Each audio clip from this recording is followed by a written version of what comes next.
Hey guys, this is Gary Ray. So today I can work on the 8N a little bit, my Ford 8N. Uh, Beautiful tractor. Well, one day it'll be beautiful. This is one of those tractors I've wanted, for a long time. Whenever we moved into the place we're in now, my wife was nice enough to buy me one. So I've had it for a few years, been tinkering around with it. Mostly just keeping it running at this point. Someday I do plan to, do a full restore on it, make it look uh, look pretty again. But for today, what we're going to be doing is installing a thermostat. When I bought this guy, I didn't have a thermostat in it. I've replaced the hoses. I don't know why I didn't, the radiator hoses. I'm not sure why I didn't put a thermostat in it at that time, but finally going to get around to it, get a thermostat in it. Also going to drain the fluid out of the radiator. Just put some fresh coolant in there. Just make sure it's ready for the winter. We'll have this thing out, plowing the driveway here pretty soon. Got a little bit of a slushy mix today. Supposed to get some snow, but turned into a wintry mix, they're calling it. So no snow today, but pretty soon, like I said, we'll be out plowing the driveway and having fun on this thing. So I want to make sure it's ready to go. So let's get to it. Alright, so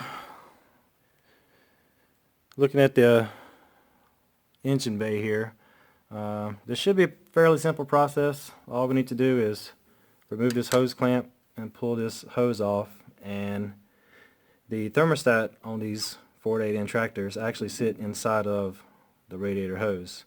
I've read some people say that it needs to go near the block, about 4 inches off the block, and some say it needs to go closer to the radiator, about 4 inches off the radiator.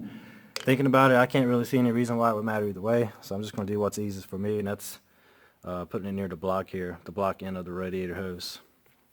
And if you have one of these types of thermostats, the pointy end here, that's the end that's going to be pointing towards the radiator.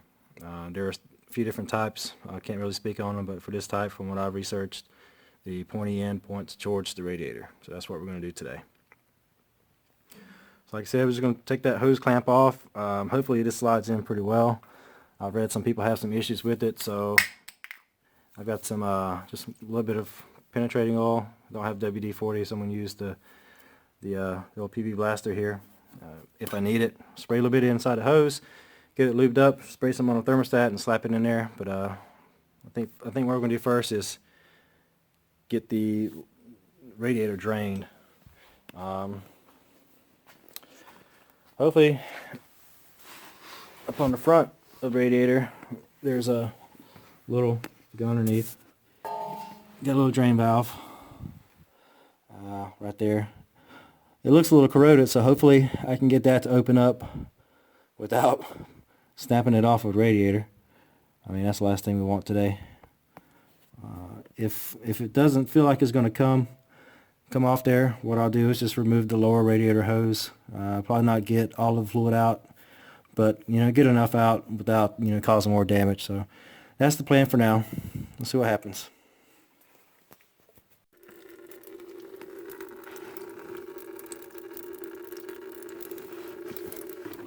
Okay guys, so that broke free pretty easily. I just grabbed a pair of vice grips and stuck on there, and it popped right up. So now I'm just going to open it up, let that drain into a bucket, and once that's drained, we can get some clean fluid in it. And I'm going to go ahead and start trying to take that hose off the top too. So let's see, hopefully it comes off well and get this thermostat in there no problem.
Alright, so we got it wedged up in there. I'm pretty sure it's far enough. We'll put it back on the neck of the head there, see if it's touching or not, but I think it should get okay. It's a little sticky, so just do a little bit of the penetrating oil on it. It kind of lubed it up enough to get it in there. Get it kind of, you know, went back and forth, side to side with the pliers, just rocking it in there. So not too big of a deal. In there pretty good. It's pretty tight fit, but shouldn't have any problem getting it in there. Let me see if I can get it up just a little bit further.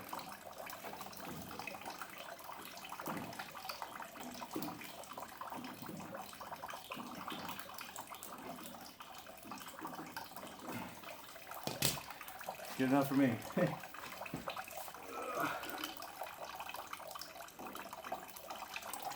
don't know if you can see that,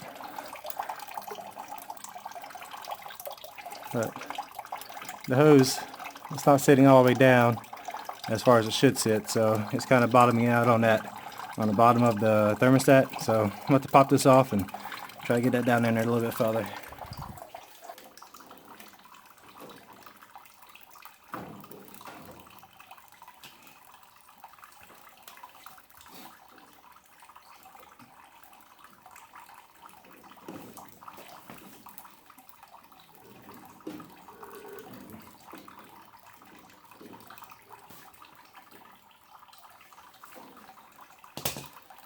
That's about as far as I'm getting it, so it's going to have to be good enough for now.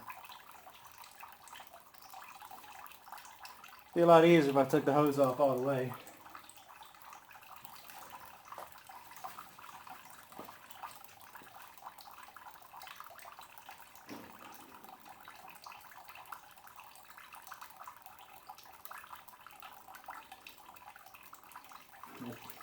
Yeah, but that's one of those things that's easier said than done, because it's, you know, up here behind the hood.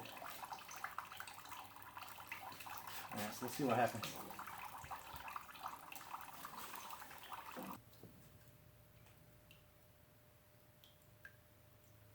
A lot more in that radiator than I thought there was.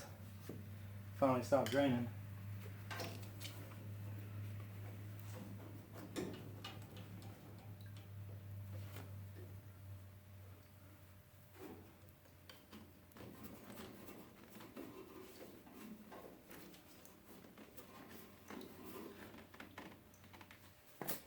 Alright, well that's it. It's on there.